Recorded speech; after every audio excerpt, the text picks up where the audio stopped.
That's cool. So, what I was saying before, really crazy news gonna come tonight.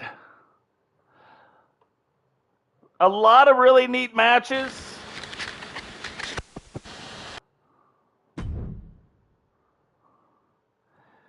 Yeah, I was doing some recording earlier, had the mute button on, forgot to take the mute button off, but one of the bigger announcements that's going to happen, we'll make it right now, because Vince McMahon has retired, and this is in real life, from the WWE. Triple H, Stephanie has stepped up into his place. Triple H has stepped up into creative. But what that means for us, we do have a really good working relationship, TSW, and with Triple H and Stephanie. So, our very next pay-per-view event that should happen in about 2 weeks will be an invasion of WWE wrestlers coming down and taking on some of our TSW wrestlers. That invasion may have already started.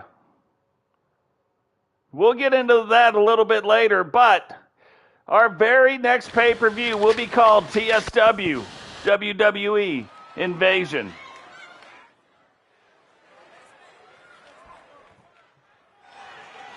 But right now, the Women's Extreme Championship on the line.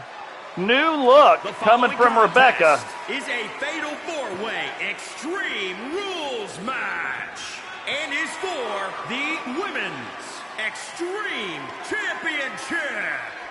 Introducing the challenger, representing the Spitfire Warriors from Virginia, Rebecca Dawn. It's kind of funny. Becky's look may be the one in TSW that has come the furthest.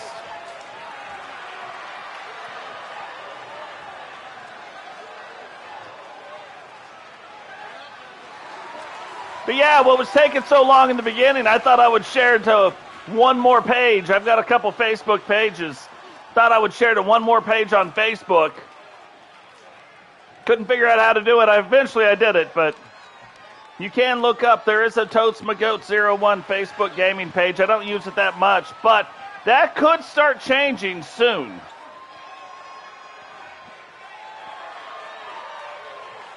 And introducing the challenger, representing Legacy from wherever she wants. The prototype, Miss Nightmare. You know, you go back and you look at Season 1, Miss Nightmare actually played a much larger role. Not a large role, but a much larger role than she had played in Season 2. Looking back at a lot of that stuff, some of that is going to start changing. And some of those changes will start tonight. You know, it's kind of funny. You look at how Ozzy was involved in a lot of, well, all world title matches. Matter of fact, through, I think her first 22 matches involved the world title. Crazy. Nobody else has even come close to that. Hey, McWayne, what's going on? Welcome to the stream, brother. So, it's funny. I've showed you guys the book, but now the book is doubled in size. So, yeah, there's that. How to get another book. And introducing the challenger, representing the corporation from Wolverhampton, England, the X-Factor, Oxley. And Ozzy wasn't as involved in the world title picture. She was in the beginning, but not really so much towards the end. On and off here and there. But I think after talking with Ozzy before the show, she is going to be much more involved, but not really in the world title picture. She wants to go after and win all the titles. Now, that's not to say she won't go after a world title, because she also is the closest one. This is about halfway through the women's roster of defending the world title against them. I haven't forgot about that. And neither is she. So that'll be going on. Now, our very first women's Extreme champion, Heather, making her way down to the ring. Title is on the line right now.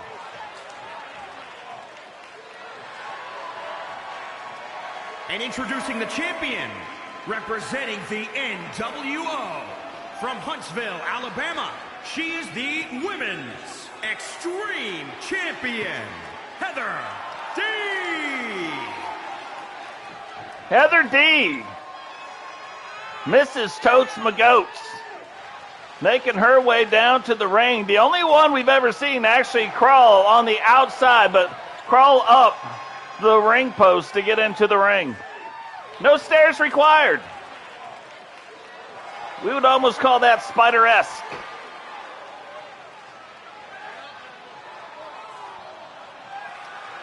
Guys, want to thank everybody for coming in to the stream. I hope you guys stay a while, but remember, drop a like on the video. If you're brand new to the channel, I challenge you to find anybody else that does what we do here.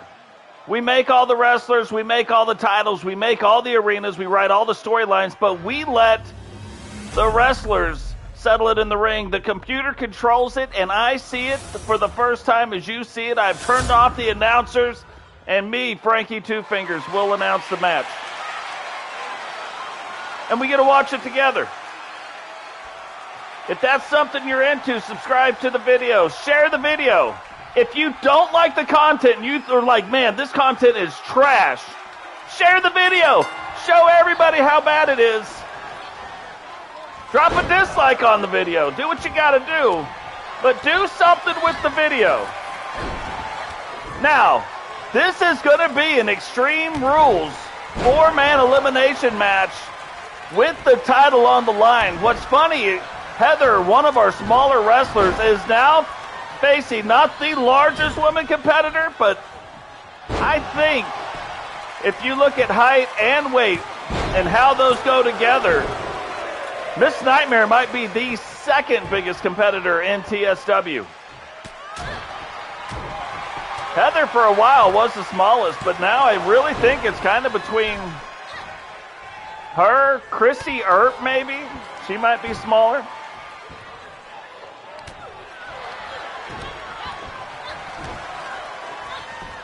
Hard to say, but in order to walk out with the title belt, 3 people are going to have to be pinned or tap out. Weapons are legal, and we don't normally see the women using weapons, but with the Extreme title belt on the line, all of it is possible.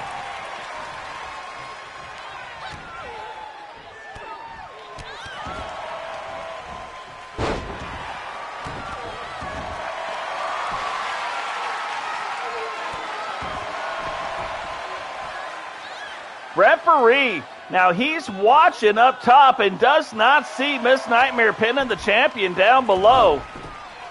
Rebecca finally lets Ozzy up, and only a 1 count, so that could have been something that helped out Heather a little bit.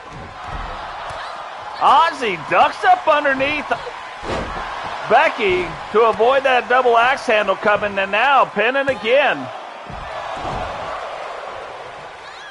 A big face smash. Man, I am shocked that Heather got Miss Nightmare up, but it kind of looked like in that move she used her momentum to pick her up and pull her over and then use that her weight against her.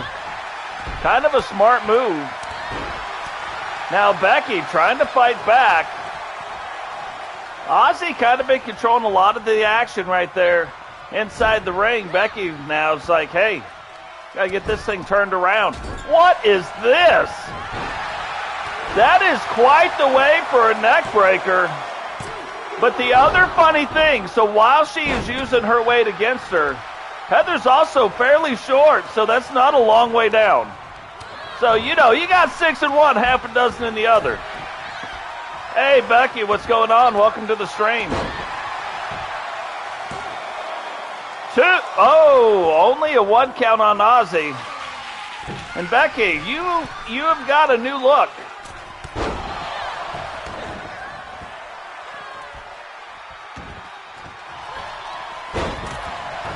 What kind of a move was that? Inside the ring, off the second rope.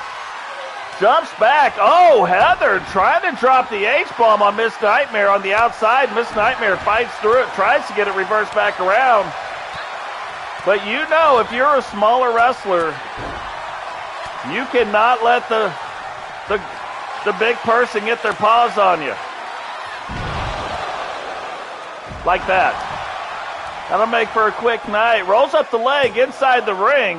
2, 3, and Becky has eliminated Ozzy, who, our greatest women's world champion up to this point. I believe 5-time world champion in the women's division. Becky now, the first one to go out and get a sledgehammer and then start using it.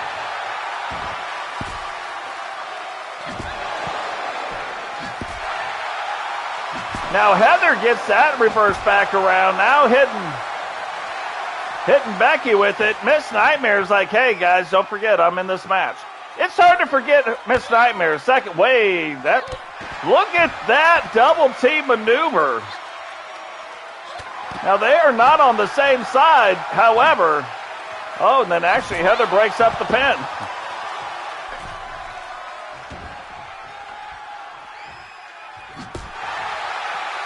I'm kind of wondering if Becky regrets going to get that sledgehammer.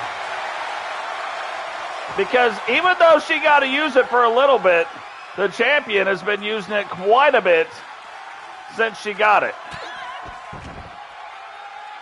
And must have knocked Miss Nightmare a little silly. Miss Nightmare wasn't even sure what was going on. And 2 3/4, Becky now says, hey, let me use this sledge. She's hitting both of them with it.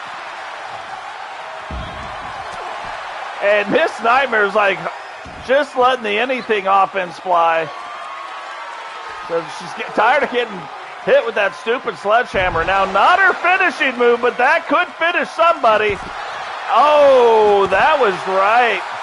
That first one was on the old scunion. The rest of them look like they've been on the knee. Heather breaks up the thing, but now so now everybody has got to use the sledgehammer. Everybody has been hit by the sledgehammer, and people still continue to get hit by the sledgehammer. Oh. Now the opposite of Heather, where that doesn't typically hurt. Whoa, Becky broke up the pin, and I was getting ready to count Heather out.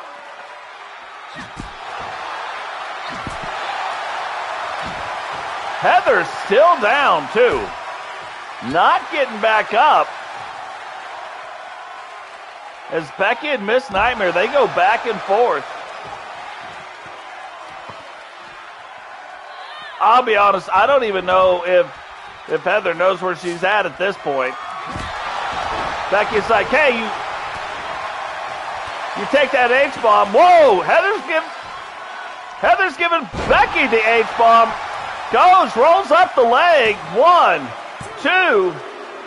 Oh, it almost a 3 count. And this is what happens. Oh, the bone crusher delivered by Miss Nightmare. 1, 2, 3. And we will have a brand new Extreme Women's Champion. But what normally happens, you end up saving somebody and then you end up getting the brunt of the bad stuff that's happening. So let's see if that strategy works out. I probably would not have saved Miss Nightmare. Waited for Heather to pin Miss Nightmare. If she would have pinned her, then immediately went in and attacked.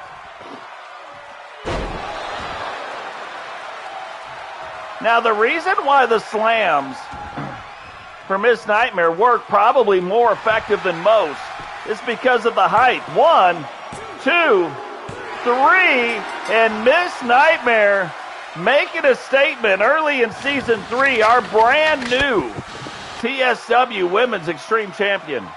Here is your winner and new Women's Extreme Champion, the prototype, Miss Nightmare. Now, the scariest thing about this is Miss Nightmare has never really gone after singles titles. She has been more of your tag team champions with Miss Scorpion and Miss Frost. It's going to be scary, and she's going to be tough if she is now turning her attention towards singles matches. Are all three of them going to turn, in Legacy, going to turn their attention towards singles matches, or is now Miss Scorpion and Miss Frost going to end up becoming, going after the tag titles?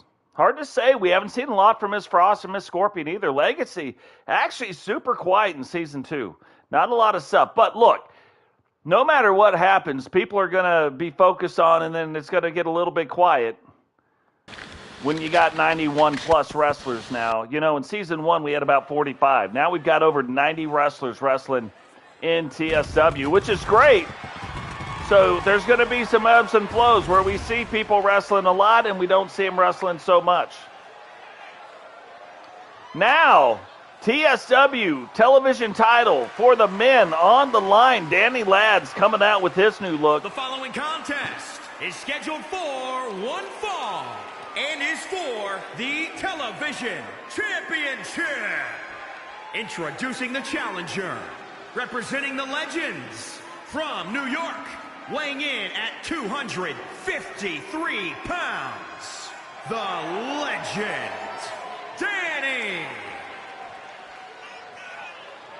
Yeah, that was a chance you took. I might have gone the other way with it, but definitely not the last time. And that was a really good match. And you're talking about wrestling the second largest woman. I believe she is the second largest woman by stats in the women's division. So that ain't easy either. Danny, slightly new entrance. And new entrance attire, new color patterns going on, new color schemes, different things happening. Going up now. And remember, Danny went from a light heavyweight to a heavyweight. One of the lighter heavyweights, but still in the heavyweight division. And Kedri, ever since he took off the face paint, kind of been tearing up TSW a little bit. And introducing the champion from Bray, County Wicklow, Ireland, weighing in at 242 pounds. He is the television champion, the Gladiator, Kedri. Kedri in the Irish World Order. The only member of the Irish World Order.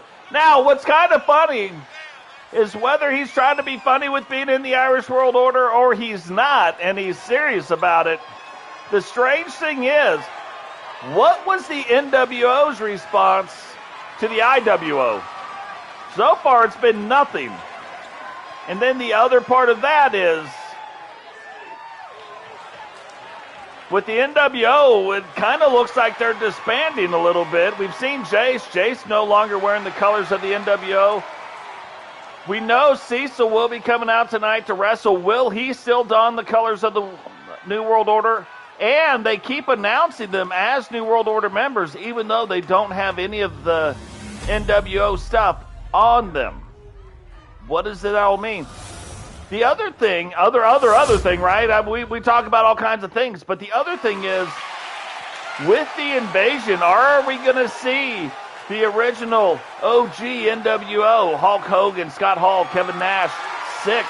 Are we going to see them now coming back in and again fighting? We know Totes back all the way back in Season 1 won the rights of the NWO and the NWO's colors. So by all rights, right now, Totes McGoats owns the NWO. But will we see Hogan and Hall and Nash, the original NWO members, come back fighting for it again? Will we see them come back and not fight for it? Who knows? While we don't know that stuff, what we do know is two guys last season were in the light heavyweight division, and now both Kedri and Danny Ladz are in the heavyweight division. Not deep into it, but they are. in the heavyweight division. Worked out, drank a little bit of milk, made some changes. Both of them kind of seeing some success. But who is going to walk away tonight with the television title? Kedri going to lift him up. Got the Irish car bomb, and that Irish car bomb will put you out with a quickness. Danny Ladz has his tagline, the 1989 Love You Bye. That has won quite a few matches for him as well. I kind of think what's going to happen, it is really going to depend on who controls the pace of the match. I don't mean necessarily who's getting in the most moves, but who is dictating the pace. You can lose, or you can be on like the losing end where you were going and still dictate the pace of the match. My week was actually really good. Did some stuff. I have seen Danny recently in some dark matches win matches on that move and gets a 2.5 count on Kedri. Kedri now needs to start getting this turned back around. He needs to take control, but on the winning side. And here we go. DDT, that gets him back off to a good start. Week was really good. Had a lot of computer work I had to do this week. But, really good. How was your guys' week? Got the little Nashadochis sleeping right down there. I don't want to wake her up yet, but she's in the room. Ready to do her part. One of the neater moves, like kind of a mid-backbreaker. You're like, hey, I'm going to give you a backbreaker, but I'm going to stop you right here, just like your daddy did. I'm going to stop you, bam, put you right over my knee. I'm going to pick you back up, and then I'm going to smash you down all the way to the ground. It's kind of nice as they went on with the seasons, adding the new moves into the DLC pack. Awesome, Sentinel. That was good to hear, brother. Absolutely. Kedri off that second rope now tries to roll the leg. Only a 1 count. I had to go take my boat in because last weekend we finally took the boat out for its maiden voyage. Ended up dropping one of the props. Holy Moses! Missile twisting, spinning wowzers by Kedri. Danny, though, somehow recovers. Has Kedri in the armbar, drops a bow onto it. And now here we go. This is Danny Ladz, 1989, Love You Bye. 1, 2, and a 2 count, but that is his finishing move. And I thought after already having a 2.5 count put on him, that might have been it. But Kedri fighting through, don't even know on what. And now sets up a 619, a move he learned from Rey Mysterio, and I've never seen it blocked, not even once. Kedri grabs it, surprise pin, and gets a 2 count. Holy Moses, we have never seen that move countered, so I am shocked. I am shocked that it even has a counter. So yeah, boat did really well. We did drop a prop in 87 feet of water. Like, how's that possible? Eagle can tell you, if he lives in Birmingham, he knows what Smith Lake is. That lake is deep as heck. But on the depth finder, when I dropped the prop, 87 feet of water. It was crazy. It's an old boat. 2, 3, and Kedri holds on with the Irish car bomb to win and retain the TSW Television Championship. And still Television Champion, the Gladiator, Kid Ray. Man, Kedri takes off the face paint and starts going on a tear through TSW. Now, where does this tear end? Does it end up going through all the other titles and getting a shot at the world title? Like, who knows? So yeah, Smith Lake super deep. Like there's areas out there, and the lake is low. But there was areas out there that we actually stopped and swam in one area. It's over 100 feet deep, and the lake is low. So, and it's right off the docks, like right off a dock. Boop, drops fast. So yeah, super deep lake. Didn't hit anything. It's just an older boat, so it's an '89. The props are kind of, they're aluminum props. They're kind of torn, bent up. You can kind of see they're pitted a little bit. The boat had sat for a while, so then I think you go out, you put that kind of strain on the props. But thank God it's a 2-prop boat. So drop one of the props. I did have the other prop to limp it back home. And we didn't go back right away. We enjoyed our day, and then we just kind of limped it back in, and it did fine. Now, here's the one. We talked about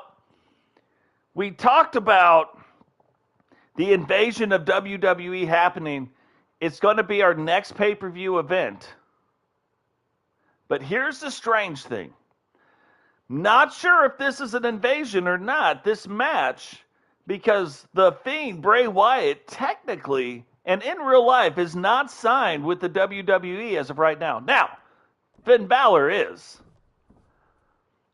But what is strange is if you look around Bray Wyatt's neck, he has the largest glowing red thing. So has he been controlling Brute and Walter this entire time? Has the invasion started before we even knew it started? Or is it all just a funny coincidence? The following contest is scheduled for one fall. Making his way to the ring, accompanied by PNE. Representing the corporation from Manchester, England. Weighing in at 311 pounds. GC Rock. Rowdy, how's it going, Eagle brother? How is it going? So slightly new entrance attire and a different look for Penny coming in. Now, when Penny negotiated this, G said he wanted the very first shot at the Invaders. So right now, G will face off against the Fiend of all people. And that's a scary group. That is a scary group of dudes. And now if they also have the Fiend and Finn Balor on their side, holy Moses, like what would be even going on? Jade, welcome to the stream. We have got to figure out how to get streaming again. Now I can stream again on the TSW channel. Just found that out a little while ago. So, I think so. I think you might have the night off. I know Jane's got the night off. But this is setting up bigger things.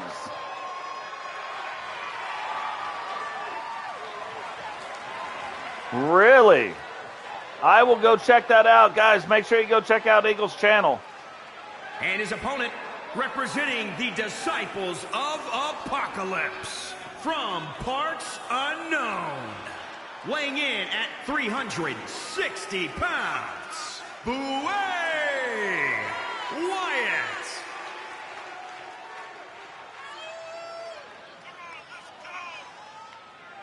So some slightly different looks. We've seen a little bit from Brute, but we have also changed.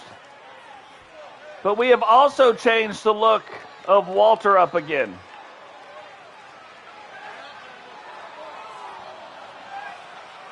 Yeah, the Fiend in TSW Wrestling. Not even sure. Not sure if he is signed with TSW now. Not sure if he is signed with the WWE, because as of today, we don't know where he is signed with. And it is weird that as soon as the announcement was made that our next pay-per-view event will be going up against some WWE wrestlers, and the name of it's called Invasion. Should happen in about 2 weeks. Next thing you know, the Fiend shows up. But Penny is the commissioner now, and plus we also have an in with John Cena helping out in the WWE. So there's probably going to be a little bit more working relationships. And now that Vince McMahon is retired, there is a possibility of some of the older wrestlers maybe coming and wrestling in a promotion like TSW. TSW, over the last 2 seasons, you notice has started gaining a lot of momentum.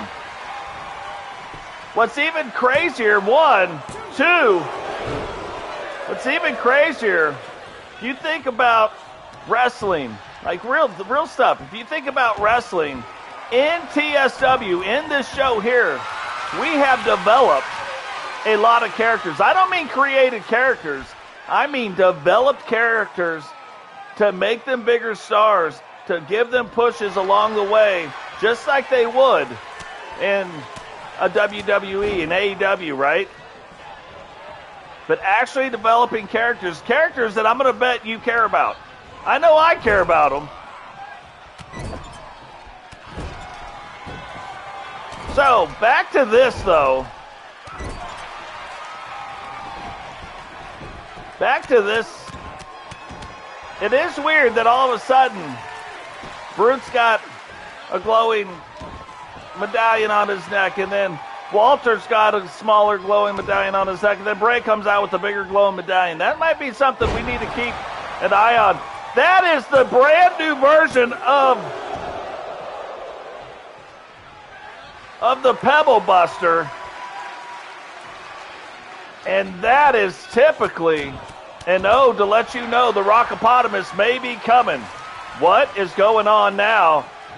Whoa, how did that happen? Bray Wyatt, the lights go out, and Bray Wyatt ends up behind GC Rock trying to take control. It looks like G, though,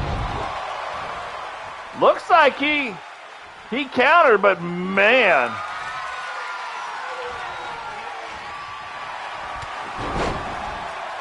And the Fiend can end stuff fast, too. Like, right now, G has kind of been controlling the action for a little bit, but the Fiend coming on strong right now. Takes it off that rope. Lands it with a little back flappers. Little flippity-flappity. And puts him in the finishing move. Has him in the clutch. G2.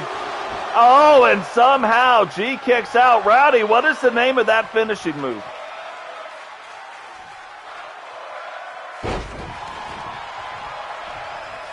The Fiend, though, takes inside G's mask, had it locked in, had G pinned. G somehow, you typically don't fight out of that. There we go. G getting it turned back around, has him up, and then down with a big slam. Is this now? Thought he might have been going for it. Mandible claw. Okay.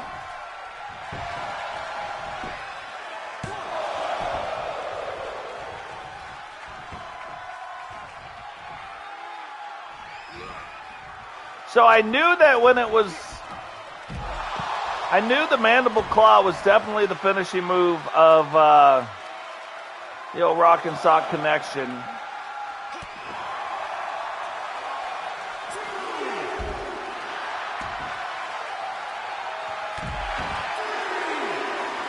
That's a good deal. I really meant to look that stuff up, and I did not have a chance. Look at this. Now, is the rest going to get involved? Geez, wisely backing up. The Fiend up against the wall. And now I don't think G saw him coming. Gives him the old suck it, though. The old suck it motion from DX. And the Fiend smashes him down again. Whoa, there was a rope break, but the Fiend doesn't stop and then tries. G is like, wait, why were you even counting that? There was supposed to be a rope break.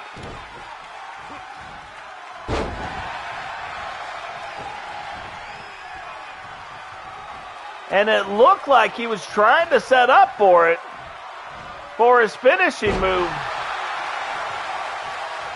And then changed his mind. So G has really got to watch it. Oh, there it is again. Has it locked in. And G looks like he's out. So the Fiend, no joke, could be coming after some titles here in TSW. Winner, Bray Wyatt. Bray Wyatt, the Fiend, the winner of the match, and shocking, G had that match under control for a majority of the time in the beginning. Bray took all that punishment, comes back and wins the match. So this is definitely something we are going to have to keep our eye on, and we're not going to have to wait very long, because immediately following that match, even though no titles were on the line for that one, the TSW World Tag Team titles are on the line for this one. So now that they apparently have their leader, the Fiend, in, or here with them now in TSW, is that going to elevate the game of Brute and Walter, who have been struggling, to be honest? But now that they've got their slightly different look, they have Bray Wyatt here, the Demon is here. Are they going to be able now to take these tag champions from the Gladiators? The Gladiators right at the end, you know, with that English guy, with Clay Phillips showing up to lead them, and then Kyle 92 joining the Gladiators. I mean, these three really had a good run. You've got a hardcore title now wrapped around English's waist. And with Clay and Kyle, they won individual titles. They've since lost them, but they also won the World Tag Team titles. Are they going to lose them tonight? Is the Fiend getting in the ring saying, look, this is how you guys do it. This is how you win matches. This is what we're here for. You got to go in there, get the 1, 2, 3. Is that going to give them the newfound motivation they're going to need to win these titles?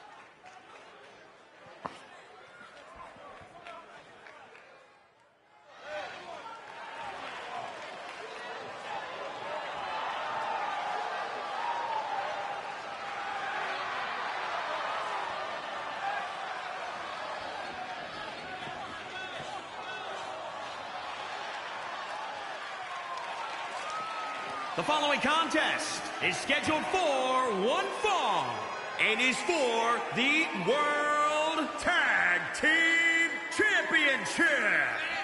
Introducing the challengers, accompanied by Bray Wyatt, at a combined weight of 878 pounds, the Disciples of Apocalypse. What's crazy is those two make Bray Wyatt look small. Then, when Bray Wyatt was in the ring with GC Rock, you can tell he's not small.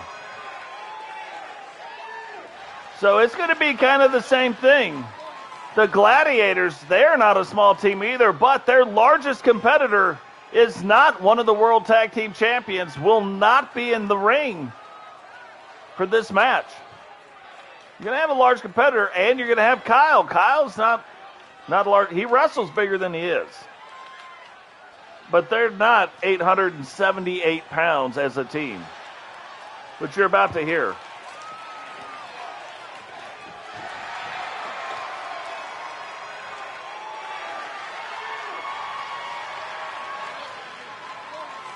Oh, look at these guys.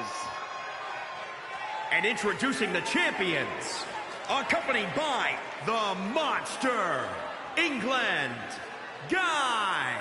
At a combined weight of 514 pounds, they are the World Tag Team Champions, the Gladiators.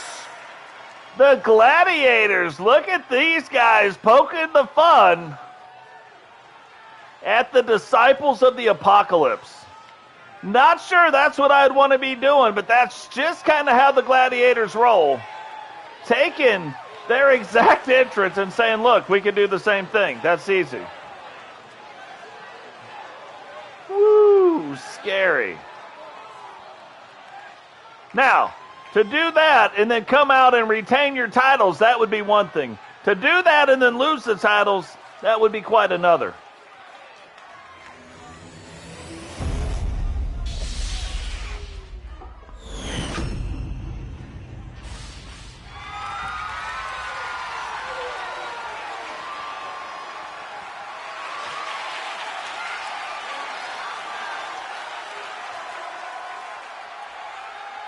I'm telling you, though, ever since the Gladiators have a mean look.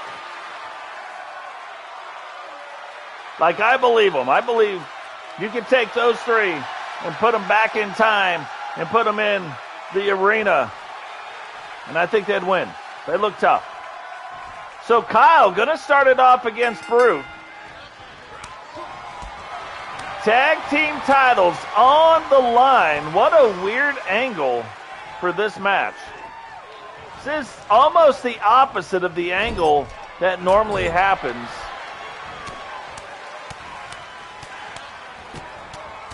Normally the camera's actually on the other side. Like, see how it's facing this way? It's normally facing this way. So that's interesting.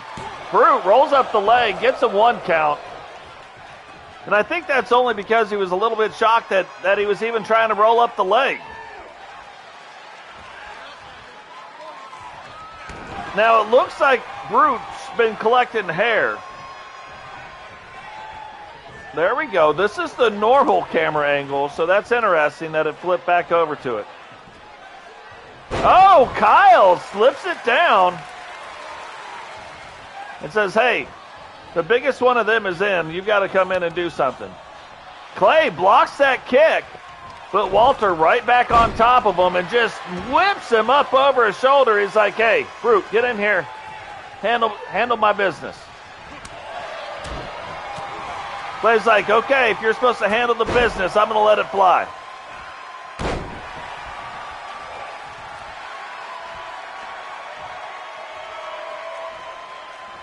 The Sons of Abigail, big team.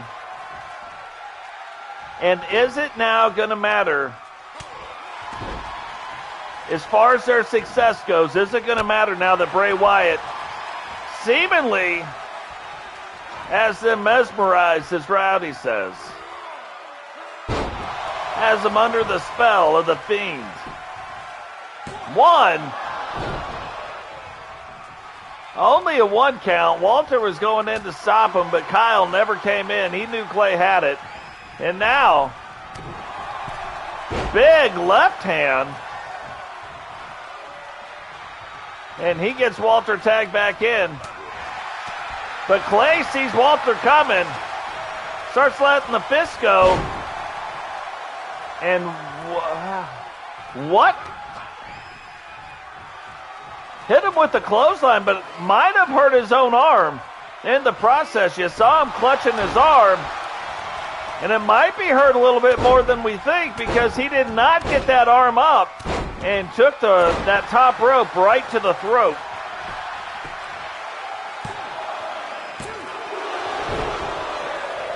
And kind of shocked that already getting a 2 count on him. But Walter and Brute, now they are tagging in and out at a good clip.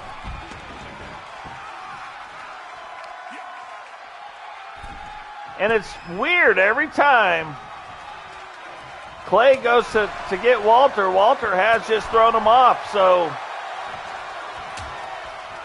is this part of the stuff? But now, oh, Brute saves him.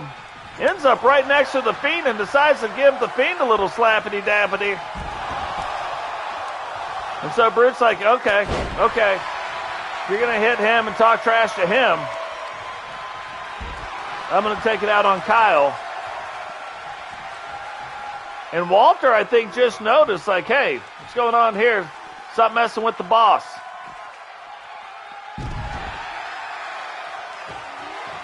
Now, I don't know if that's the best use of your energy, fighting the manager. And Walter's kind of proving that point right now. Takes Clay, runs him right into that GC Rock symbol. And then throws him back into the ring. Referee making it back into the ring. Knife edge chop by Clay. Whips him into the ropes. Ducks him. Gets him again. Walter thought he had him. And ends up taking a big clothesline. Maybe his arm doing okay. Doing better than we thought it was going to be doing. Because now he's using it to get him some Walter. Kyle now back into the ring. Remember, TSW World Tag Team titles on the line in this match. And Kyle using that anybody offense takes it off the second rope. And that's what you got to do. Whoa! Gets the big man up, almost in a rockish tight bottom. 2. And man, thought he might have knocked the wind out of Walter. And almost got that 3 count. Look, he's trying to kick him. And Walter's so big, it's hard to make sure he even gets his leg up into position. Right there, Walter's arm is almost as tall as Kyle. I'll tell you how big these guys are. But Kyle right now, really the aggressor and getting the best. There it is again. That's 2. Whoa, rolls up the leg. 2. Oh, thought that was going to be the 3 count. And they might have some, like, empathic skills with those amulets because Brute did not get in. Here's Clay's finisher. Is that? No. Walter fights through it. Ends up smashing down on Clay. Gets Brute tagged in so maybe he can take a breather. Ever since that fight on the outside with Clay and Bray Wyatt, Bray has not moved from that position. I think what he's trying to do is make sure he doesn't fight back. Because had he fought back, the ref might have called a disqualification. Bringing home the tag team titles, especially with the new faction, the new introduction of the faction, and having the world tag team titles in that faction is much more important than a little pride on the outside of the ring. Big kick! Now tries to roll up the leg. Not even a 1 count. Brute's like, no, you gotta get up earlier in the morning to be whooping this butt. Here we go. Finishing move again. This time gets it in. 1, 2, and kicks out in 2. I was going to say, Clay now playing it up to the crowd. Gets Walter tagged back in. I mean, it did take its toll on him. But they did not get the 3 count. And right now, where I thought the champions were in a lot of trouble, it almost looks like they're the ones who have the highest probability to win this match. Thought Kyle was going to take it up top. Decided not to. Look, he can't even get his knee up high enough for that move to really matter.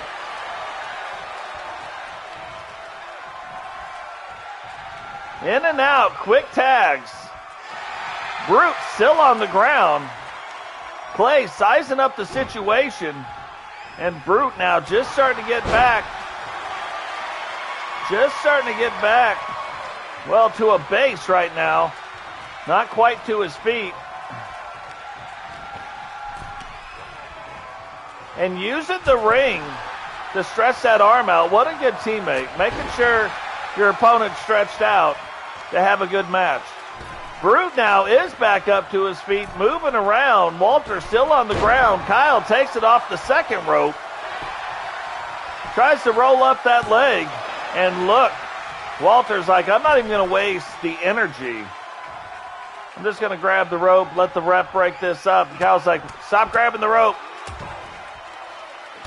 That's cheap. So he's trying.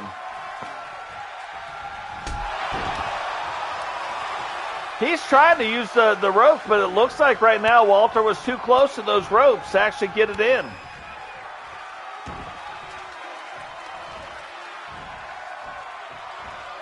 Because he's still got to use some of the momentum. Like, he's got to get like a couple steps so he can get up, get on the rope. Now, is Walter far enough away from the rope that he could actually do it? It is odd. It is odd that right now Walter hadn't got off that ground in quite some time. Gets Brute tagged back into the match, and Kyle's got to use his speed. He has got to use his speed to beat the size, and oh, that is a long, long way down. And Brute's like, hey, trying to make this a one-on-one. Kyle isn't going to need any of your help. Kyle, though, takes advantage. This is why they are the tag team champions. Now, trying to get in his finisher. Rolls up the leg. 1, 2. And wow. That is quite the recovery. Quite the recovery from Brute. I thought that was going to do it. Brute has now had 2 really strong moves put on him.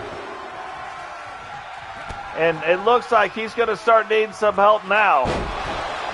Both Clay and Kyle oddly have, it's not the rock bottom, but it does look very similar.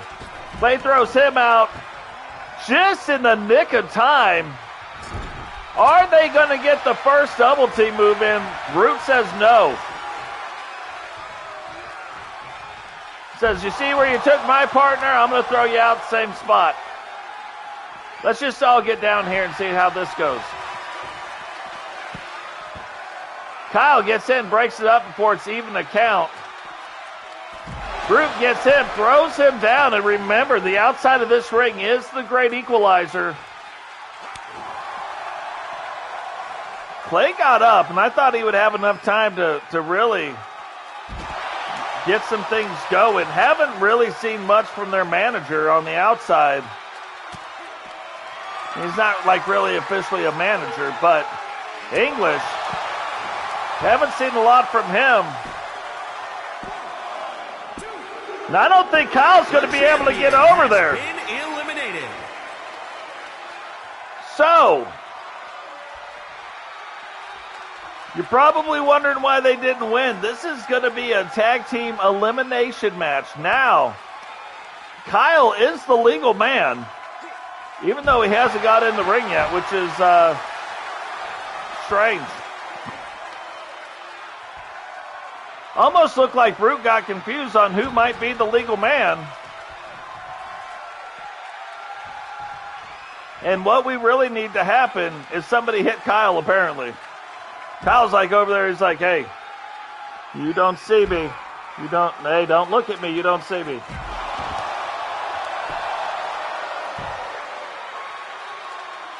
Brute sitting down, kind of meditating about it.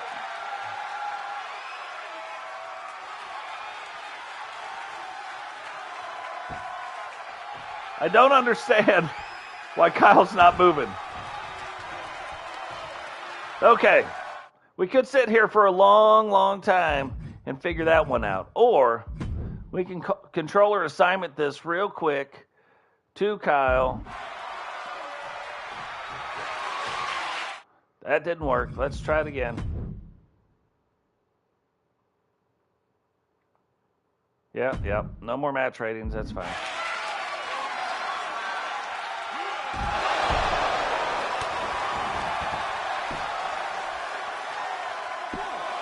What is he doing? A competitor has been eliminated. He eliminated. Okay, apparently I'm Bray Wyatt now. Whatever. We're just going to let that fly.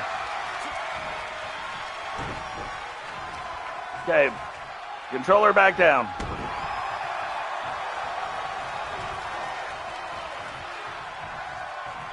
Yeah, that's a weird glitch, right?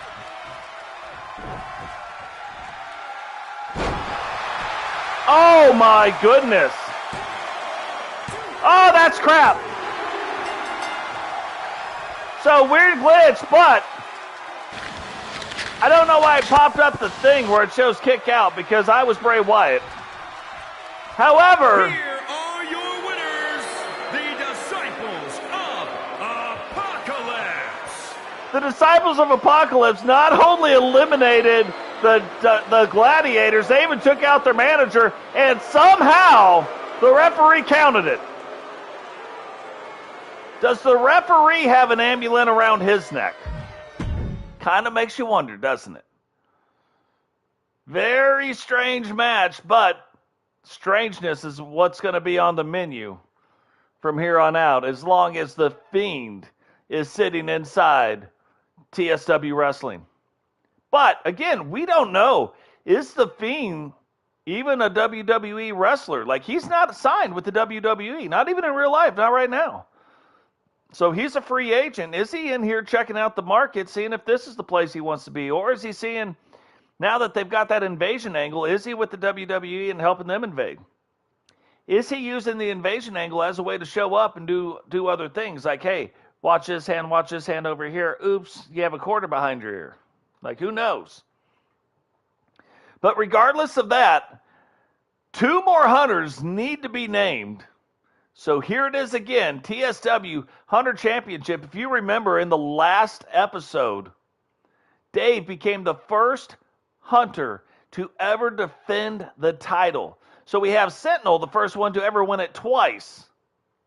And we have Dave, the first one to ever defend it once. Like, he won it, and then he defended it. Boom being in this match if Boom wins, is he going to... What's his transformation going to be like? So, interesting stuff. Remember, as soon as we have 3 hunters, we have Dave, Sentinel, Stretchy. As soon as we hit 5, that is going to retire the TSW Hunters title belt. We will have a faction. If you win, you are automatically in the order. And then... The following contest is a 2 out of 3 falls match. And is for the Underground Alliance Championship. Introducing the challenger, representing the NWO, from Huntsville, Alabama, weighing in at 269 pounds, the Outlaw, Jay Wagner. And then the 5 of those hunters will face off against each other to determine who the head hunter is. So it will be fun if we ever get to the point of actually naming 5 hunters.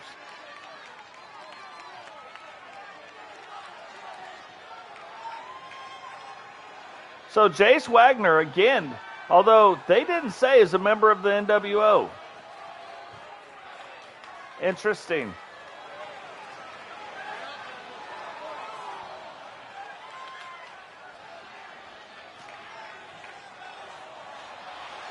From parts unknown, weighing in at 275 pounds,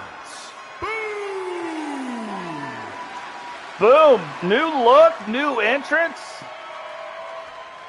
Making his way down to the ring. You know it, and I know it.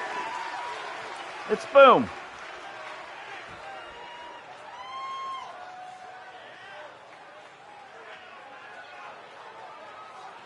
I am digging the back of his jacket. You know it, I know it. You suck. Love it.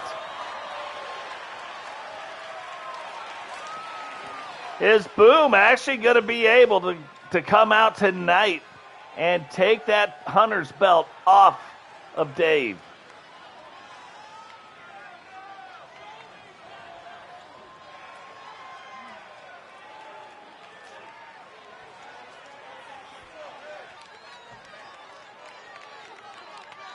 So remember in this match, 2 falls. If you get pinned, you're not eliminated. 2 falls. representing the Doom Brigade from New York, weighing in at 215 pounds, Kobayashi Vann Dude. Kamikaze Vann making his way down to the ring right now. Matter of fact, I'm going to shoot him a message and let him know he's wrestling right now.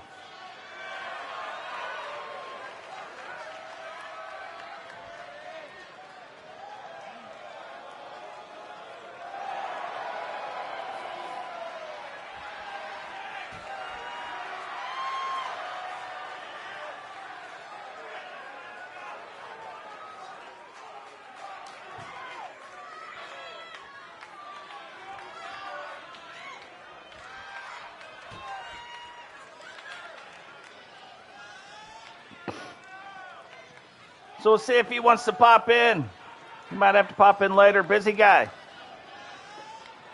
But brand new look from Kamikaze Von Doom.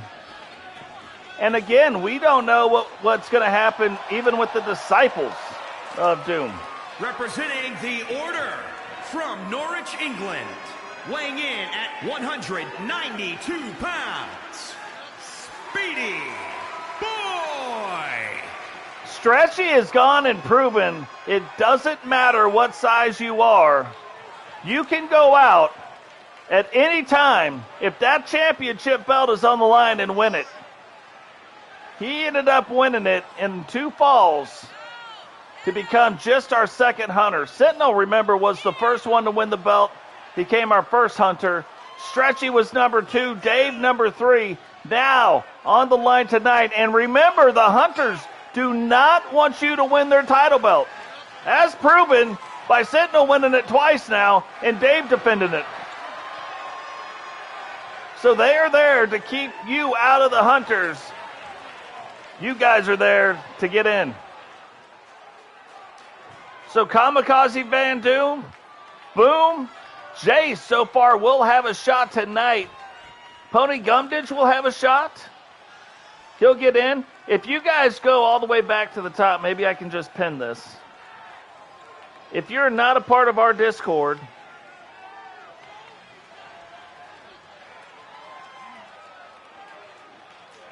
don't know how to pin it. But if you're not a part of our Discord,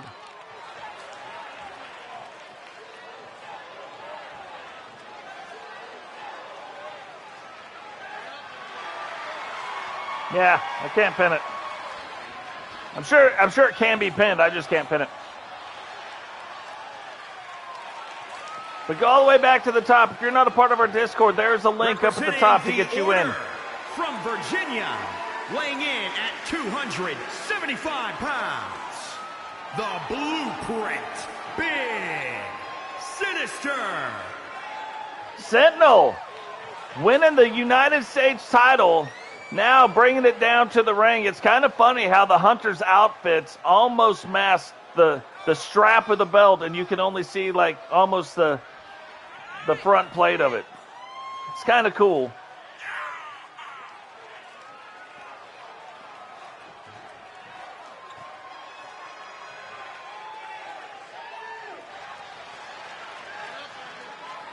I'm really digging Sentinel's new mask also.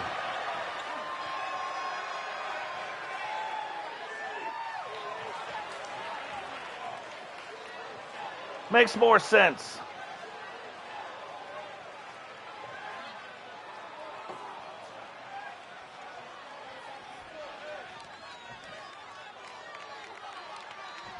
And now, here we go. Is this going to be Pony?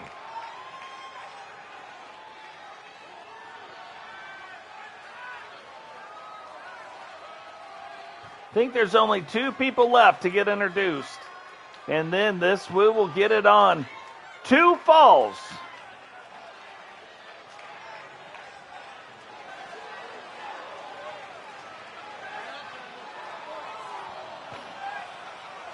From Sweetwater, Texas, weighing in at 173 pounds, Joe, the Urban Gladiator, Vann.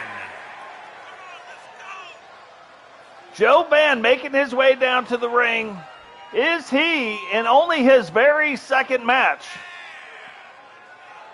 gonna do something big and get the Hunter outfits and the title bestowed upon him? Is he going to be able to become a part of the order? Only 2 Hunter spots left. And we will have these matches until we get the last 2 Hunters into the order.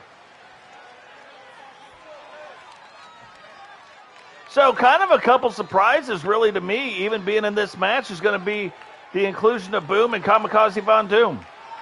The other ones, like, not so surprising that they're in the match. Like, which direction are they going to go? We don't know. But it almost seems like Boom and Kamikaze have like a path that they're heading. This could derail the whole path that they're going down. Or could it? From Blackpool, England, weighing in at 204 pounds, the innovator, Pontarelli Goodmanson. Still, the announcer cannot get Pony Gumdage's name correct. I'm probably not getting it right either. But it's a lot of fun to say. Try to say Pony Gumdage 5 times fast. And don't pretend like you're not doing it right now. Yeah, it's why I pause. I pause to let you try to say it because it comes out Pony Gumdage, Pony Gumdage, Pony Gumdage, Pony Gumdage, Pony Gumdage. You can't do it. It's almost like the name of a gumbo in Louisiana, the Pony Gumdage. Can I get 1 bowl of Pony Gumdage, please? They're like, we'll only give you 1 bowl if you can say the name 5 times fast. So they don't get to sell a lot of gumbo at that particular restaurant. Or you can order the Pony Gumdage.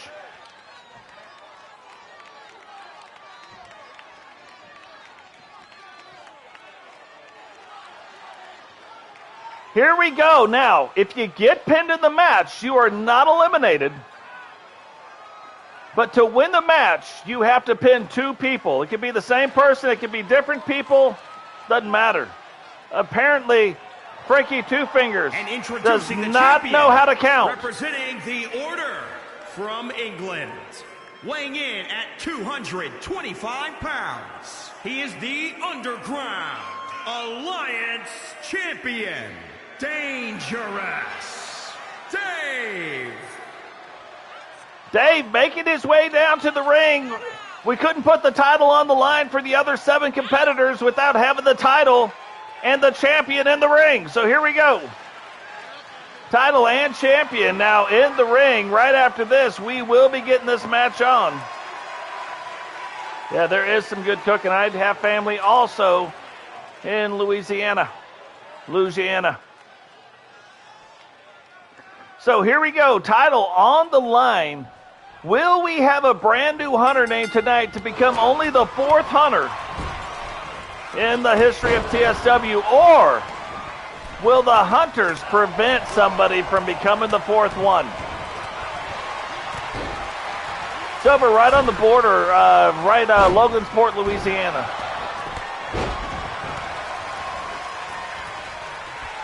So remember, in any of these matches, you've got to pick your poison. I probably wouldn't even watch the things that I announce on. I'd watch something different. Because that's how much stuff is going on in these matches. Pins can come from anywhere. They will try to prevent you from pinning as well. Boom now rolling up the leg. But you can see Jace and Sentinel immediately trying to break up that pin. So having them all in the ring isn't as helpful as it should be. Nice. I went to Fort Polk, saw one of the scariest helicopters you've ever seen in the history of mankind. Stretchy now breaking it up. So Boom just trying to get after some pins. The Hunter's saying, no thank you. We're not going to let you do it. Joe Vann on the outside of the ring. Dave on the outside of the ring. Kamikaze Von Doom. KVD as we call him. Trying to control the action with Pony. And so far, doing a fairly good job. Jace getting some things turned back around.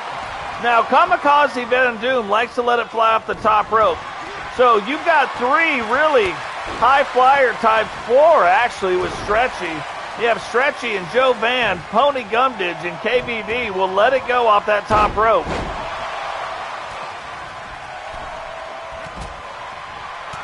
Quite a few people trying to get Sentinel. Now finally, they get that turned around. Oh, big slam right down on the face of Jace.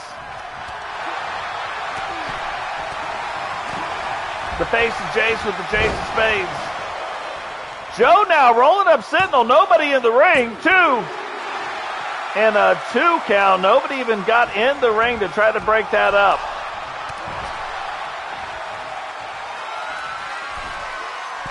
Dave now, the Hunter's going after it, and Boom's like, hey, remember that time when you broke up that pin? Not appreciating it. Pony and Dave going after it. Pony throwing Dave into that sidebar now, rolling him up.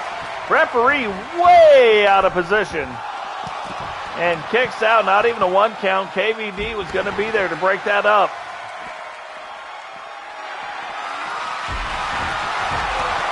Big side slam. Referee counting it. 1 count, another. Boom's got somebody pinned. So many pins going on. So Stretchy kicked out of Boom's pin. Sentinel kicked out of Joe's pin. KVD rolling up the leg of Pony, but Dave breaking that up quick. And then getting right back on Jace. Rolls him up into the ring. Now the weird thing is, what is Dave going up to do? God, hits Pony with it again, rolls up the leg.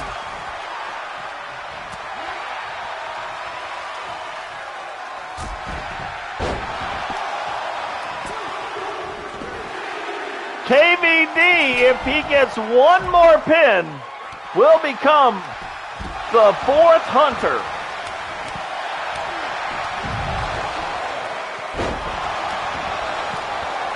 KVD kicks out of the pin. You guys might have thought that all of a sudden there was a glitch in the Matrix because we stopped. But what I was doing was trying to listen because we couldn't see the referee. 2 pins going on right now. 1 just got broken up.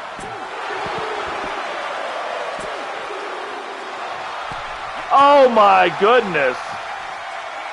Dave almost getting the pin back on KVD. KVD, though, kicks out in about 2.5. Sentinel drops the elbow. Jace puts Pony in quite the weird move. Dave lets it fly off the post, and then Dave, to make sure nobody's going to break this pin up, throws Sentinel back out of the ring. And Dave now setting up for what he calls the Twisted Tango. And Boom just saved KVD from a worse fate. However,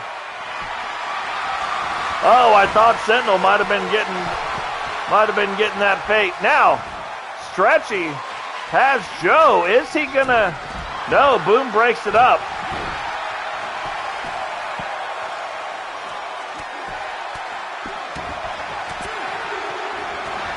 Oh my gosh, that was almost going to be it. Had KVD got that pin, he would have become the 4th Hunter. Right now in the match, KVD is the only one that has 1 fall. You need 2 to win it. And oh my God, Sentinel catches KVD under the chin from the top rope. And yeah, of course that's going to be 3. Sentinel now has 1 pin. KVD has 1 pin. Either one of them get another fall or tap somebody out, they will win the title belt of the Hunters with vastly different outcomes. 1 will ensure there is not another Hunter added, and 1, he will become the 4th Hunter. A lot of stuff going on inside the ring. KVD rolls up Sentinel. Jace breaks it up. I was going to say, the thing that you got to watch out for are the people, with that many people in the ring, You got to watch out for who's outside the ring.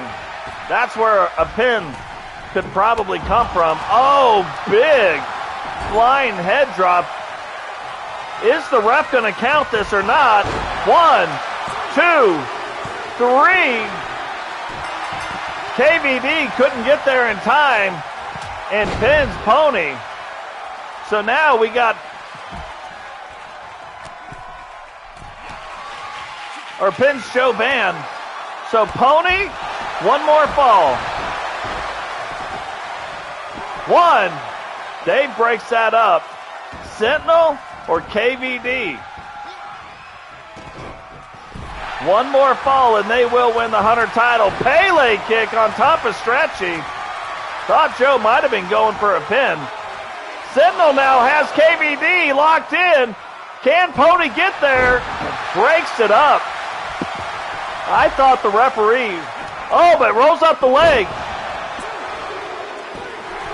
And Sentinel becomes becomes the first person to ever win it multiple times, right? He was already that person, but now he's won it 3 times. And new Underground Alliance champion, the Blueprint Big Sinister. I'm telling you, man, these 3 hunters do not want you winning that title belt. And as of right now, they're either retaining that title belt or they're just passing it off to another hunter to carry. KVD almost becoming, in a couple of spots, the 4th hunter, but did not get the job done. Neither did Boom. Pony came close to getting it done. Nobody else could get in any tags. So, on it goes. Now, Sentinel not only holds the U.S. title, and he can hold both titles, he now also holds the Hunter's title. Crazy. Robbo tonight putting his Intercontinental Championship on the line against Cecil Davis. And if you look, I don't see any NWO branding. Back to the Hit Squad branding now for Cecil Davis and Kempty Watson. Kind of digging Cecil's new look. If you remember, before his mask was white and black. Now it's gone back to the black and the white. A lot more red mixed in there. Kind of looks a little freaky. Almost looks like, does the Fiend maybe have him under? I don't think so, but he might be under the spell of the Fiend too with the way that's looking. So going through and looking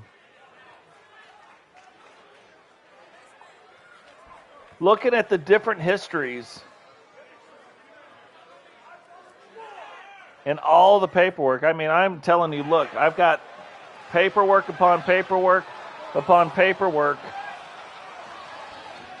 But looking at the different histories. The following champion versus champion contest is scheduled for one fall and is for the Intercontinental Championship. Introducing the challenger, representing the NWO from Pittsburgh, Pennsylvania, weighing in at 226 pounds, the king of old school, Cecil Davis. Cecil Davis getting his shot once again at the Intercontinental title. Now, Boom won the Intercontinental title belt and defended it 4 times before losing it. Robbo now has won the title and has defended it 3 times so far. So this will tie him at number 4. If that happens, if Robbo goes ahead and wins tonight, he will face Boom to try to break the record. And introducing the champion, representing the 4 Horsemen from Wolverhampton, England, weighing in at 241 pounds. He is the Intercontinental Champion, Robbo. So it's not like Robbo hasn't faced off against some crazy good opponents in this title defenses of this belt. He has beat GC Rock, Jace Wagner, the Silver and Black Knight, and recently beat Recon Delta to retain the title. So he's going and getting the job done.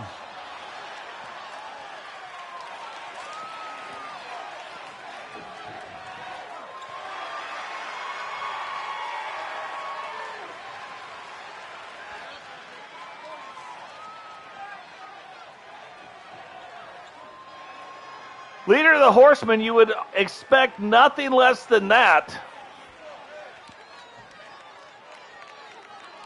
But can Cecil win the Intercontinental title? I don't think Cecil has ever won it. He has not.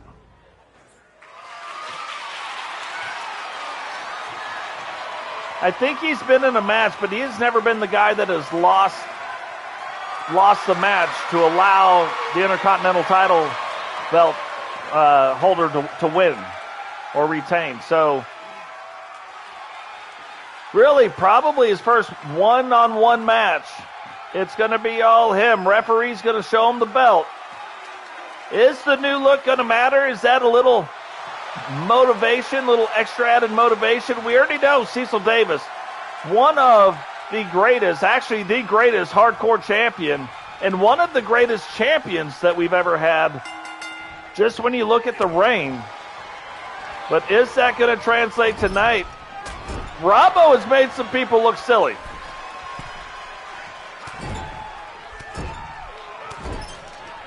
So this should be a really good match. Robbo fights through, gets back out of the corner, throws Cecil down, and now looks like he's starting to take control of this match.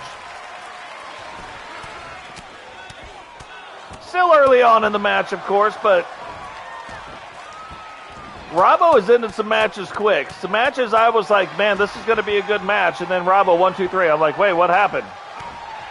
It happened too quick.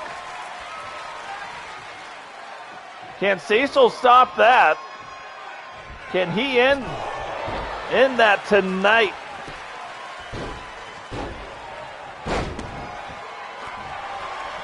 Right now, I'm guessing no.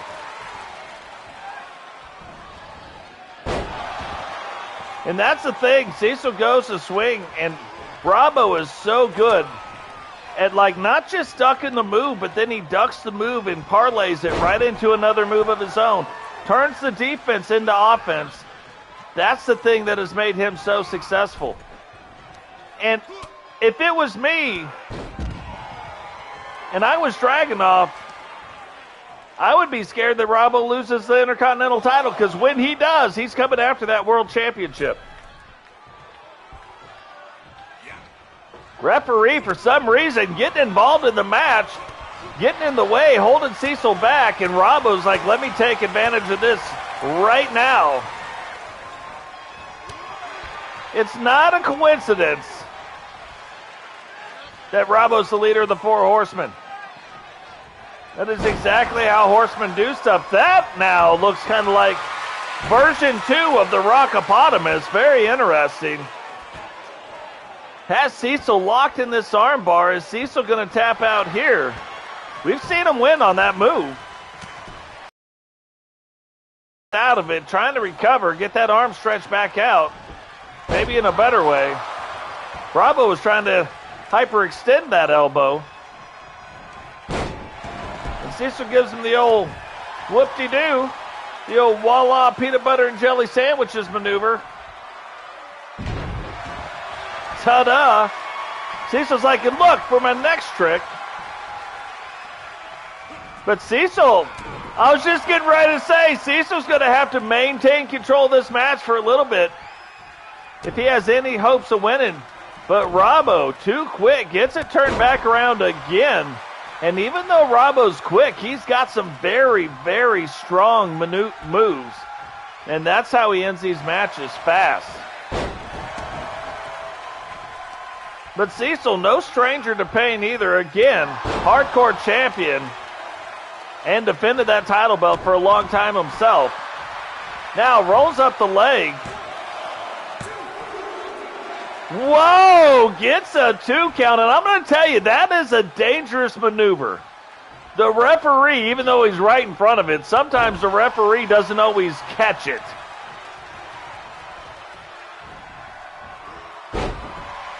Cecil letting the crowd know, hey, be quiet, you're about to see something cool. But I'm trying to concentrate here. And now takes it up to the top rope. What is he going to be doing? Referee's like, get down. Big crossbody. Whoa, grabs the leg. And I didn't know. I thought maybe Robbo wasn't expecting that. Maybe he caught him off guard with the pin maneuver. But no, Robbo right back into it. Starting to take the offense right back to Cecil. Taking him now up to the top rope and just dumps him out. He says, hey, get out of the ring.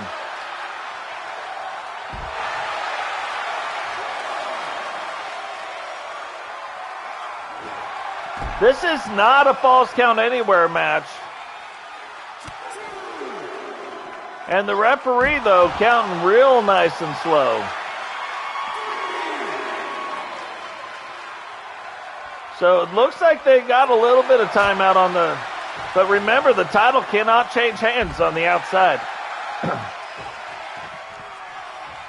No titles changing hands on the outside of this ring. Oh, Famouser. I didn't even know her.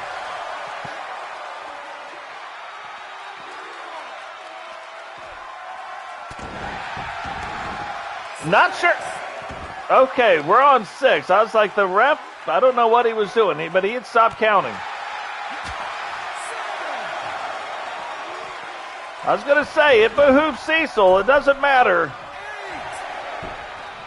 Does not matter to Robbo, but it behooves Cecil to get Robbo back in that ring and get that counter stopped. So exactly what he does, gets him back in the ring. And now getting to work on that lower body. But is that the thing that's going to make the difference? Wow, 2 3/4. Like, somehow Robbo kicked out. Now Cecil setting up for the breach, and I have a feeling if he could get this in, it might be over. Whoa! Robbo reverses back out a bit. Hurricane Rana onto Cecil. And now has him up. And uses his finishing move. 1, 2. Oh! Robbo says, look, ref, where's the 3 count? Sets up again. Gets him back up one more time. And if he gets this, it has got to be over. No way you kick out of 2 in a row. And Robbo sets up a match by retaining the Intercontinental title, defending it 4 times, ties Boom's record. Here is your winner, and still Intercontinental Champion, Robbo. I was like, yeah. Right back where it belongs, back on this shoulder. So I'm not going to cover up my new ink, my new tat. So I'm going to put it on this shoulder instead. I'm shocked that was only a 3-star match, because that was a good one. But now Robbo sets up a match between him and Boom. Boom, who really wasn't planning on putting a world title on the line or putting his going after the Intercontinental title. Now we'll be going after the Intercontinental title maybe as early as next Monday, maybe at the pay-per-view event. Who knows? Hard to say. Now, no titles on the line, but something I noticed going back through all the stats is Shyanne was going really good, and then all of a sudden, kind of like Ozzy, just kind of sputtered out, wasn't really written into a lot of the storylines in singles matches. She was in quite a few tag matches, but not in singles matches. So, getting her back in the ring with the current world championship, or world champion, even though the women's championship is not on the line tonight.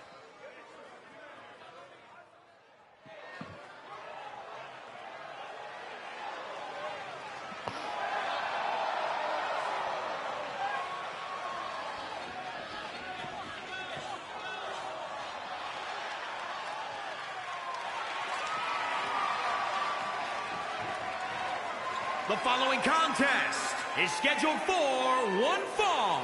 Making her way to the ring, representing the NWO, from St. Louis, Missouri, one half of the Women's Intercontinental Tag Team Champions, Shy Girl Davis.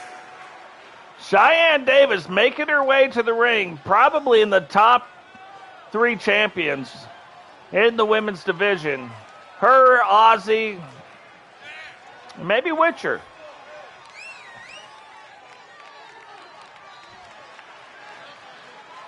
We'll put her skills to the test tonight, though, against Witcher. No titles on the line, but maybe could be setting up a match for that world title.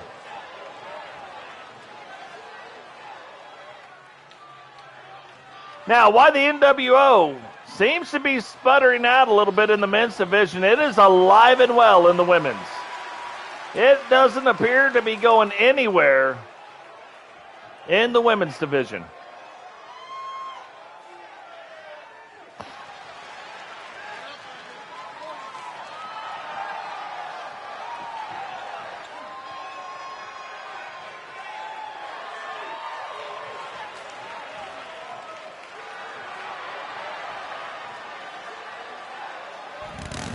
One of the cooler entrances.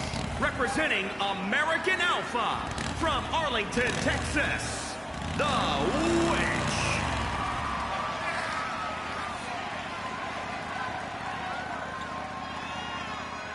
Am I wrong about the world title holder? I thought Witcher was holding the world title. But now I'm starting to wonder, why doesn't she have the world title belt on? That's right, because Phoenix won the world title off of Witcher, so maybe uninformed Frankie Two Fingers, this has got to be a number 1 contenders match on who is going after the world title at the next pay-per-view. Phoenix holding on to the world title. Amazing. How did I forget that one? Now, in my defense, I've statted so many things. It's kind of crazy. Like, literally, I know I've showed the book, but, like, it's just pages after pages of stats and stuff. But all the statting in the world, I still missed that one. So, number 1 contender match, Witcher going up against Cheyenne. Who will have the next shot at Phoenix and that world championship?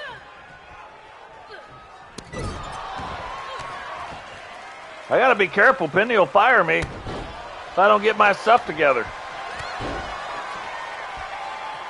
Frankie Two Fingers, an amateur hour up in this mug.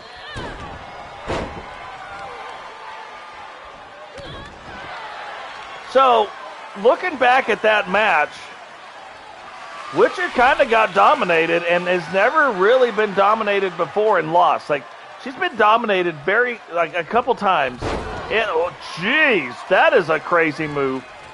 But she's been dominated a couple times in a match, but then she has come back to win those matches. This past time, it didn't happen. So you wonder, is there an injury, or was she just looking down the line at something else and whatever plan she has for herself? So that we don't exactly know. But right now, it does appear that she is back to her dominating self, as she has been the one firmly in control of this match so far. Rolls up the leg, 1, and only a 1 count. Again, one of the most dangerous wrestlers. The Cheyenne, like Witcher, can beat you out of nowhere. If she gets her 8-second ride move in on you, and she can hit it at any time, it's probably all over but the crying. So Witcher doing good right now. This is one of the moves that Witcher is 1 on. Rolls up the legs and kicks out in 2, but that usually has the Witch's Brew not far behind. And here it is. Puts her up in the Witch's Brew. Is Shyanne gonna tap? Referee, close eye, watching her. Can Shyanne get out of it? And not many people have ever got out of the Witch's Brew. Now, Shyanne tries to go for a clothesline, misses the clothesline, though, gets whipped right back in the corner. And here we go again. No, here we don't go again. Completely different move, though. Takes it off the top. Witcher goes to roll the leg and stops. Back down on the pin and only a 1 count. Cheyenne's probably on the ground just as confused as us. Like, why did she let her up? Now, kind of playing up to the crowd. She's like, hey, I don't know if you guys remember, but I'm a dominating wrestler. Shyanne gets her feet up. Is that going to be the thing that turns things around? No, Witcher, jeez Louise. Bouncing off this, bouncing off that. Now trying to get it set up again for the Witch's Brew. Is she going to be able to get it in? And locks it in. It is probably all over, but the crying. Is Shyanne going to tap? And doesn't. Witcher actually lets her back up. Hey, Dave, what's going on? Welcome to the stream. Rolls up the leg. 2, 3, and even though she fought through the Witch's Brew twice, that took every ounce of energy she had. Witcher wisely immediately goes for that pin.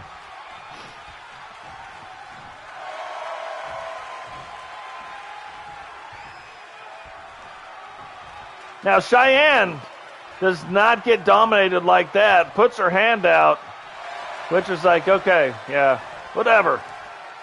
I got my eye on you. Got my eye on you. I'm watching you. And goes back to enjoying the victory with the crowd. Wins the #1 contender match. And will get her shot at the World Championship for the women against Phoenix next. So here we go again. Computer once again has set up a match, a rivalry match no less, between Grunning and Totes McGoats. Now Totes got the best of Grunning last time. Is that what's going to happen this time? No idea. And apparently it's a submission match. I don't even know if either wrestler has submission moves. So didn't know that either. That's what happens when we let the computer do their thing. Well, actually, I do know Totes has a submission move. Not as a finisher. I don't think either one of them have one as a finisher, but they probably both have one regardless. But we're about to see what goes on anyway. Rivalry match getting ready to happen right now. Will that rivalry match get settled at the pay-per-view event? Or will it get settled tonight? The following contest is a submission match. Making his way to the ring from Huntsville, Alabama, weighing in at 275 pounds. The undisputed Universal Champion, the Reaper. It would be jacked up to try to jump Totes, walk it down to the ring, because Totes has that baseball bat in his hand. But maybe you could do it, knock it out of his hand, and then take it from him and beat him with it. I don't know if I'd be taking that chance, though. So again, the thing we know, Totes gives up size to Grunning for sure, but did win the last time. Is he going to be able to pull it off again this time, or will Grunning get the best of Totes?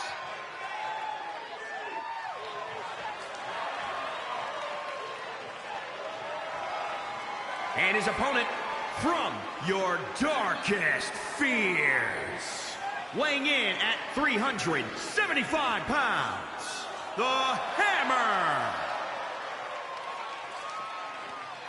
Grunning making his way down to the ring, letting the fans know, hey, you should be running your mouth. I'll come in that come right into that crowd. I'll get you. I believe he would.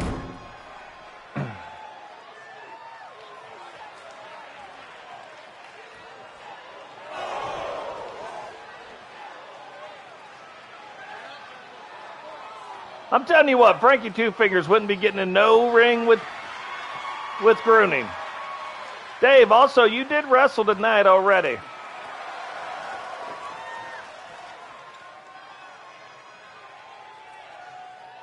Just in case you were wondering.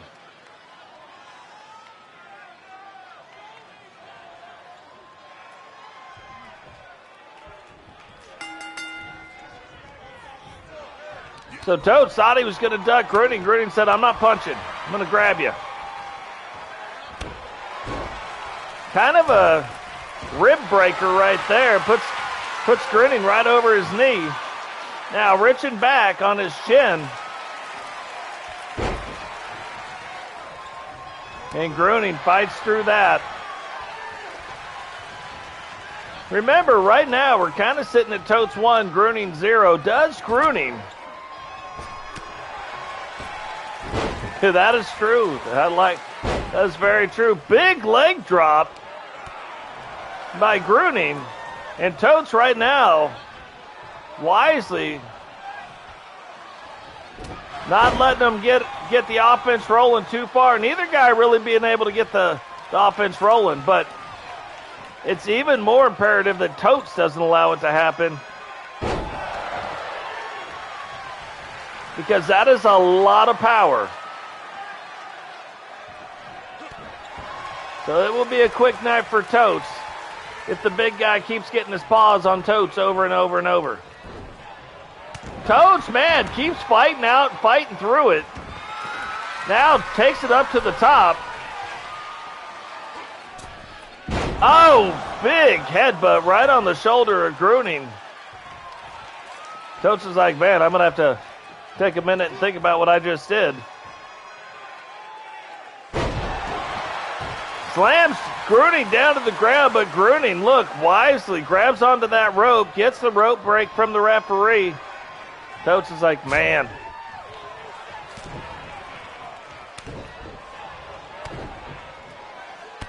And because of the weight difference between Grunning and between Totes, Totes doesn't have everything in his arsenal, but he does have this little pose for the camera maneuver.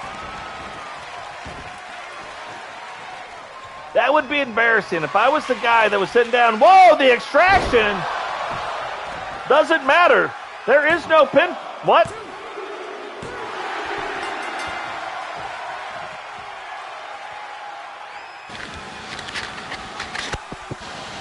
So kind of a strange night overall tonight.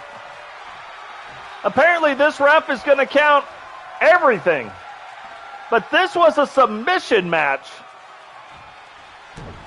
Oh, Totes laying the boots. Them boots were made for walking, and that's just what they'll do. And apparently tonight, them boots are going to walk all over Grunning. Well.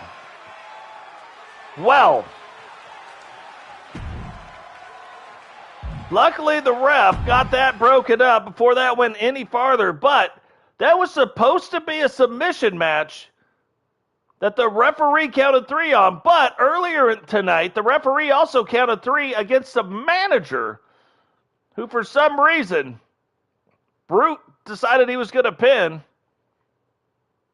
So he pinned the manager, and the referee counted that too. The manager wasn't even in the match. So in a submission match, oddly, the referee counted the 1, 2, 3, called off the match. Totes was like, okay, but I mean, I'll take the win, but now I'm going to lay the boots to Grunning for a little bit longer. Like, that didn't go the way. So now Totes up 2 Groots. If you take Grunning and Totes, you get Groots. So Totes up 2-0. Is that going to be what ends the match or the rivalry? Don't know. But what I do know is the TSW World Championship is on the line right now in the main event of the evening because Recon Delta scheduled for from one fall. It is for the World Championship. Introducing the challenger, representing the Power Trip from Leeds, England, weighing in at 269 pounds, the Destroyer, Rage. Recon Delta wasted no time, just won a Money in the Bank match because the briefcase that was held by Milkman, he cashed it in. Dragonov beat Milkman. GC Rock, Recon Delta had a match for the Money in the Bank briefcase. Recon Delta won it last episode, and now cashing that in the very next televised event for his shot at the world title.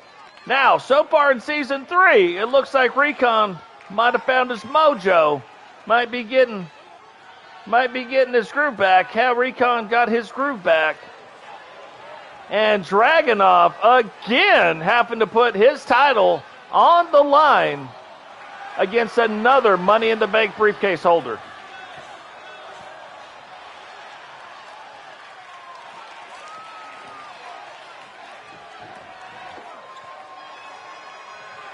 Dragonov says he ain't scared. And introducing the champion from the Stone Age, weighing in at 232 pounds, he is the World Champion, the Dragon.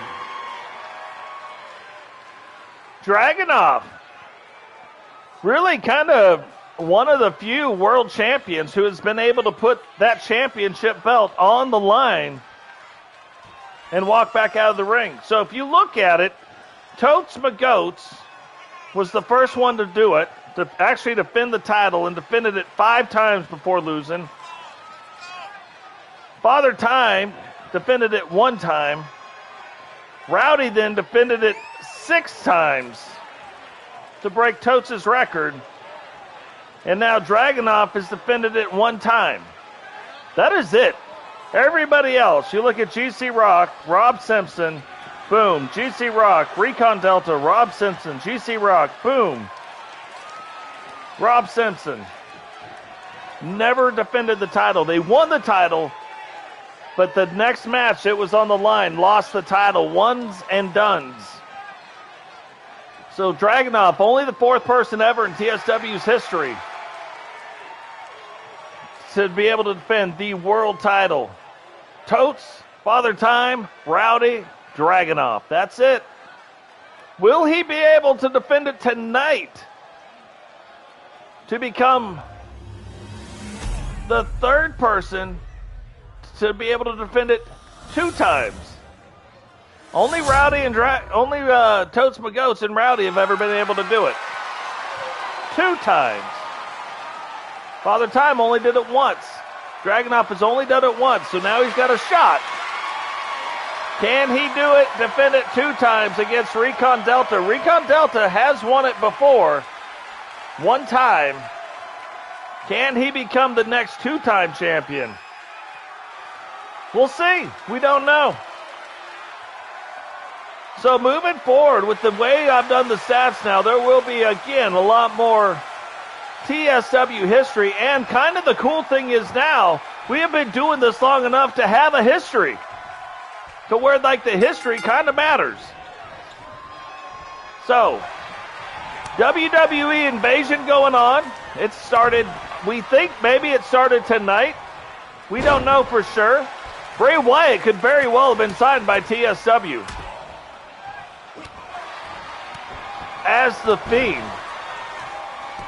He came out, won his match tonight. All of a sudden, Brute and Walter win the World Tag Team titles. They haven't had a lot of success, but now that the Fiend showed up, apparently they do.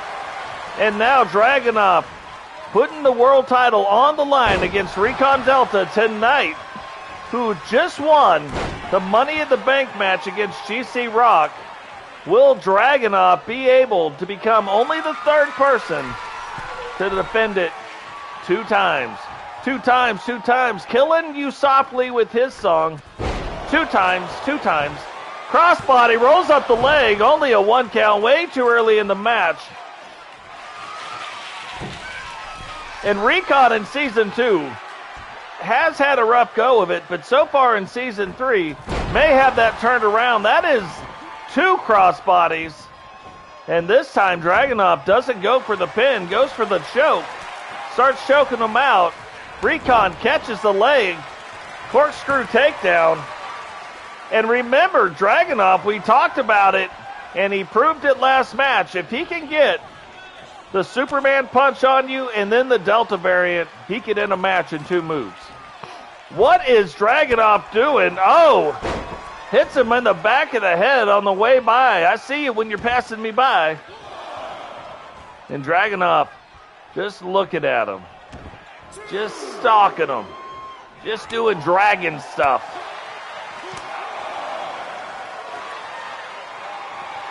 Recon's like, hey, no you don't. Dragonov said, oh yeah I do. Watch this. Recon's like, all right, I'm watching. Whoa, Recon recovers quick, probably faster than Dragonov expected.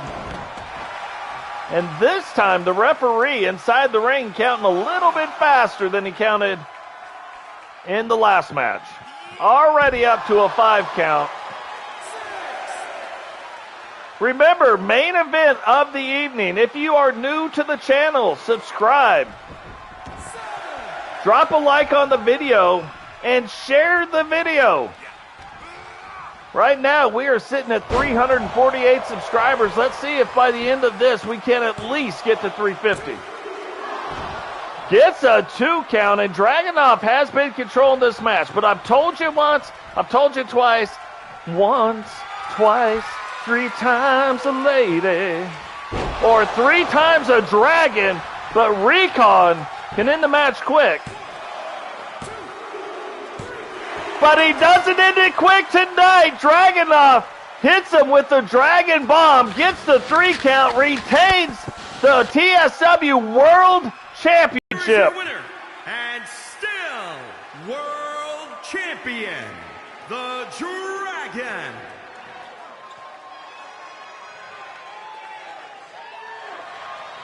Dragonov becomes only the 3rd wrestler in the history of TSW to defend that world title 2 times.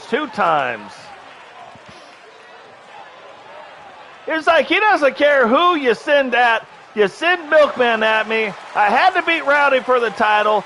And now I beat Recon Delta like Goldberg probably once made famous. Who's next? Who is next indeed, man? If he does actually start getting up to the point where he's defending it 5 times, he will face Totes Magotes. If he beats Totes Magotes, he will face Rowdy to break Rowdy's record for a 6th time. So we'll see. We're still a long ways away from that. That's a long ways to go. But will Dragonov be able to hold like Rowdy did? Rowdy was actually one of the first to hold it through almost the entirety of Season 2. Will he be the guy who holds it through all of Season 3? Or will it be like Season 1, where we have quite a few different champions? Don't know. We'll have to find out in the next one, guys. But remember, we talked about it before. If you're seeing this and it's not live, share the video. Let's get it out there. Subscribe to the channel. Drop likes on the video. Everybody likes people who share. Won't you share this one today? And guys, thank you so much for everything you do. Love doing what we do. We do it because of you. And we will catch you all in the next one. Peace.